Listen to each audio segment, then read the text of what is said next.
saya kok terus terang masih agak penasaran dengan itu Mbak, statementnya beberapa sesepuh sepuh itu, raja-raja yang moksa di tanah Jawa berkumpul bersama, itu barangkali bisa diperjelas lagi kira-kira ngambil peran apa begitu beliau-beliau ini Mbak. Tadi seperti yang saya sebutkan di awal, ada Patih Gajah Mada, Ratu Sima, Brawijaya dan lain sebagainya, ada Prabu Siliwangi. Itu monggo Pak Gatot. Saya tarik lagi sedikit poin-poinnya tadi yang saya ulangi. Jadi pada saat terjadinya dialog antara Sabto Polonoyo Genggong dengan Sesubagir, kita mempertanyakan di mana posisi bangsa Eropa kalau sudah masuk. Ini yang perlu dipertanyakan. Di pihak mana bangsa Eropa ini? Nah, di pihak kita, apa di pihak Sabto Palon, apa di pihak Sesubagir, atau punya dia ambil posisi sendiri, mengambil keuntungan dari dialog itu. Nah, ini yang perlu digali. Dan yang kedua, bahwa penghancuran Mojopahit ini merupakan titik kulminasi perubahan peradaban dari kosmogoni ke humanisme tadi. Nah, titik ini justru melanggar dari apa ya, kesempatan sendiri yang ternyata yang dimaksud dengan demi nilai kemanusiaan ini malah menghancurkan alam. Ini kan melanggar, sehingga sekarang ini manusia ini berhadapan dengan peradaban sendiri. Antara manusia dan peradaban itu sekarang berhadapan, tarung gitu. Jadi antara manusia dengan peradaban itu tarung, dengan buah dari peradaban itu, ya teknologi ini. Jadi di mana manusia itu sendiri lama-lama menjadi robot,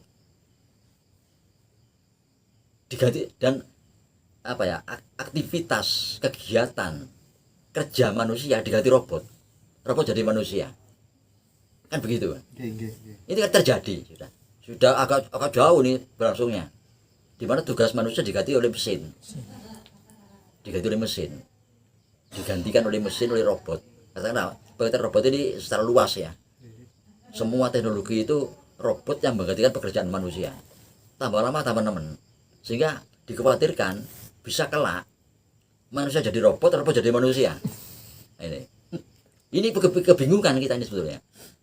Itu ada kekhawatiran seperti itu, jelas akan terjadi.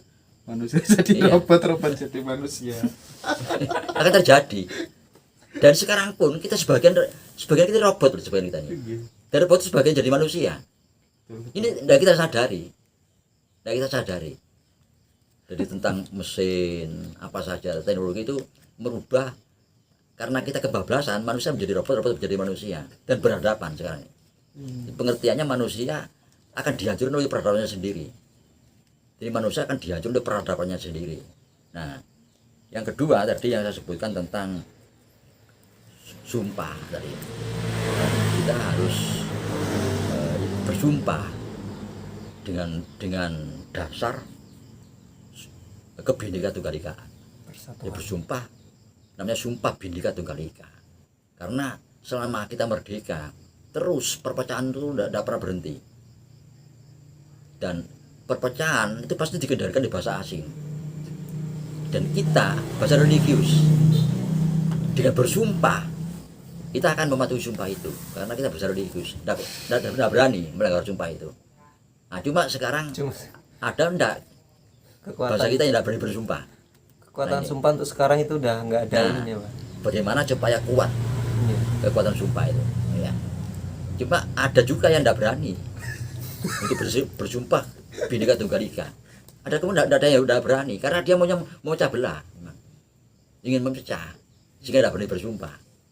Nah, lantas coba kalau pertanyaan tadi mengenai paranormal, ya, kalau saya tidak mengerti, ya ngerti juga tapi tidak pernah mengalami para leluhur deteksi itu yang sudah muksa itu berkumpul. Nah, sekarang kita lagi coba kita tarik lagi sedikit ke belakang tentang Demak, Pajang, Mataram. Dari kalau tadi disebutkan bahwa Demak ini awal masuknya dari Turki dengan Syekh Subagir tadi dari Siam. Nah, lantas ini kan banyak korban masuknya Turki itu, maka muncullah Pajang. Nah, ini kalau pernah saya dengar Pajang ini juga tokohnya dari sana juga, tapi mengontrol gerakan Syekh Subagir ini. Cocok kan enggak untuk diterapkan di Indonesia atau di Jawa? Nah, dilawan kan oleh kelompok dari Pajang ini yang disebut di dalam buku-buku legenda ya. Ini kelompoknya Syekh Jenar, sehingga tumbang kelompok Turki ini di Demak tumbang. Nah, setelah dikuasai oleh Hadi Wijaya, murid Syekh Jenar ini terus ditersisir oleh Mataram dan kelompoknya Sunan Kalijogo. Maka terjadi kenetralan. Jadi yang akhirnya dianut oleh orang-orang keraton di Solo Jogja sampai sekarang itu, yang disebut dengan Kejawen itu kan itu kan. Ini yang menetralisir dari kelompok keras tadi. Nah, dari ini kita kembalikan lagi kepada dialog Satu Palon Genggong Syekh Subagir. ya, akibat dari akan munculnya Satu Palon tadi dibicarakan oleh para leluhur yang muksa. Nah, Satu Ronoyo Genggong ini dideteksi oleh para ahli-ahli sejarah. Itu kemungkinan itu Resi Dwi Jendra. Sinten, Mbah? Resi Dwi Jendra. Resi Dwi Ya, Jendra. Resi Dwi Jendra ini masih keturunan dari Bu Barada, tapi pada Mojopahit akhir. Ini yang mendampingi Raja Mojopahit sebagai penasihat. Tapi ciri fisiknya sama seperti yang digambar-gambar itu, Pak, enggak? Nah, itu sudah dimitoskan. Oh, gitu. Secara mitologinya begitu. Itu memang sengaja ya? Iya. Jadi Resi Dwi Jendra ini resi yang sudah mumpuni, yang sudah mempunyai ilmu spiritual tinggi, sehingga digambarkan dia itu seperti Semar. Jadi mampu dan matinya juga muksa. Dia punya tingkatan yang tinggi, menembak kepada Dat yang maha agung gitu. Jadi digambarkan seperti Semar kan begitu. Dia penasihatnya siapa tadi, Pak?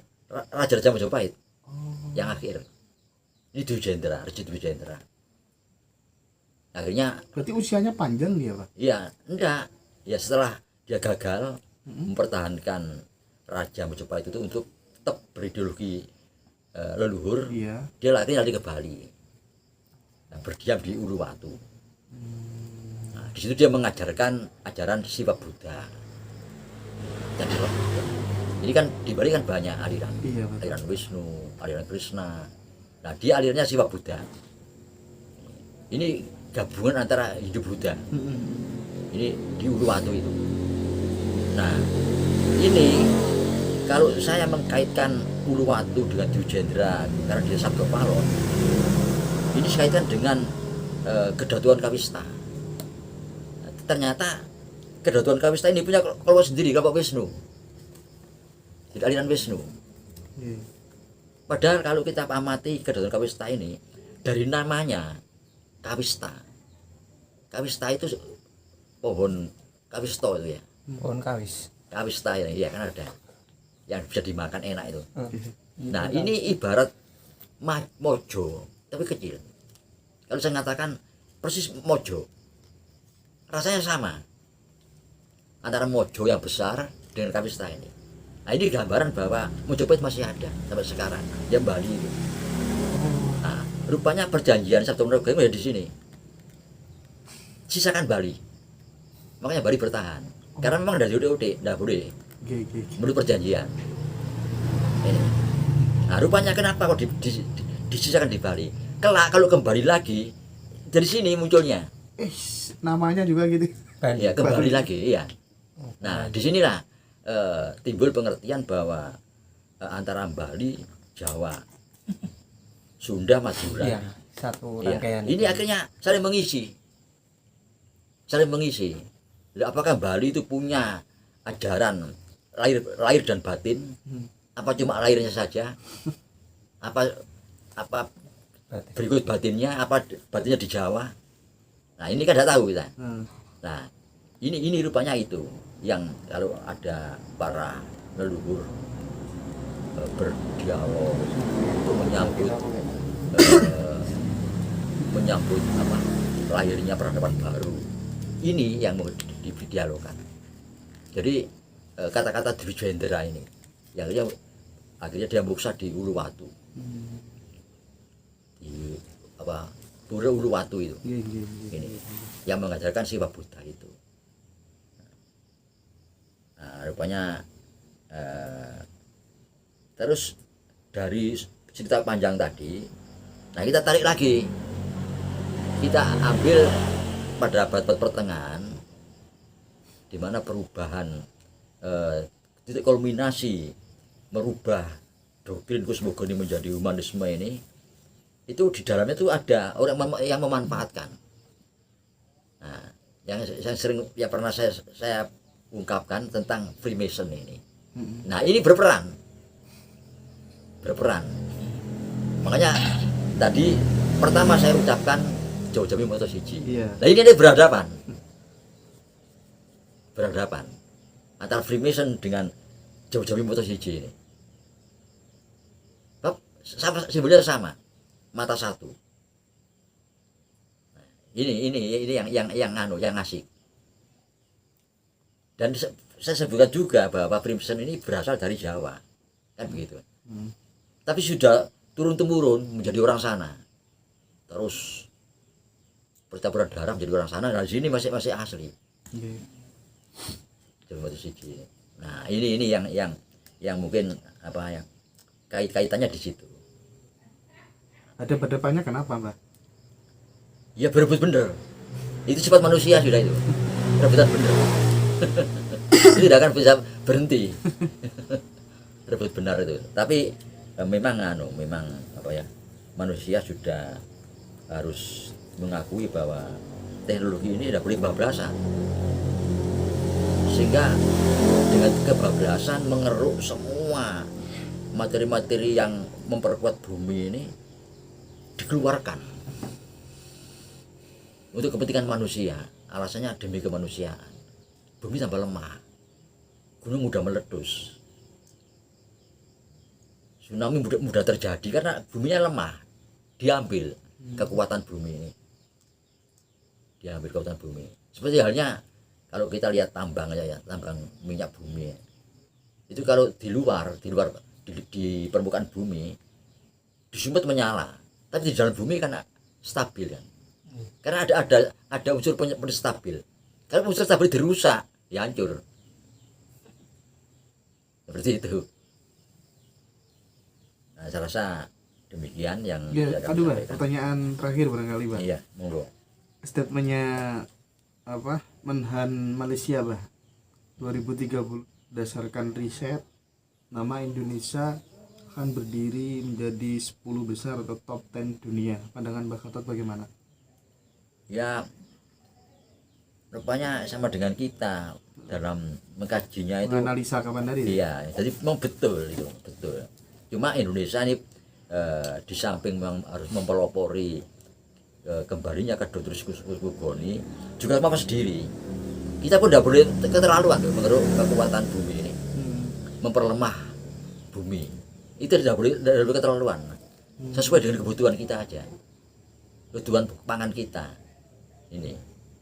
Nah, jadi sekali lagi dengan kembali ke alam kosmogoni, jadi tidak berarti menghambat perkembangan teknologi, enggak. Tapi lebih selektif gitu loh. Lebih selektif di dalam mengeruk kekayaan sumber daya alam ini, lebih selektif demi kepentingan bumi itu sendiri. Ya berarti beri kebutuhan manusia sendiri. Jangan hanya karena alasan nilai kemanusiaan ini loh. Ini waduh kuat ini loh. Kalau orang demi kemanusiaan, wah itu kuat sudah. Tapi tidak tahunya menghancurkan alam. Kan itu.